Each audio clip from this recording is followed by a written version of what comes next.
سوال: غزوہ احد کب ہوا؟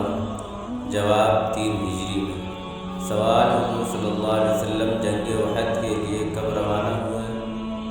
جواب: 11 شوال جمعہ کے دن۔ سوال: جنگ احد میں مسلمانوں کے لشکر میں کتنے افراد تھے؟ جواب: 700۔ سوال: جنگ احد میں مسلمانوں کے پاس کتنے اونٹ اور گھوڑے تھے؟ جواب: صرف 2 گھوڑے تھے۔ سوال: غزوہ احد میں کتنے مسلمان شہید ہوئے؟ جواب: تقریباً 70۔ سوال: جنگ احد میں حضور اکرم صلی اللہ علیہ وسلم کی پیشانی کس کے پتھر سے زخمی ہوئی؟ جواب: عبداللہ بن شہاب کے پتھر سے۔ سوال: کس کے پتھر سے حضور اکرم صلی اللہ علیہ وسلم کے دانت شہید ہوئے؟ جواب: عتبہ کے پتھر سے۔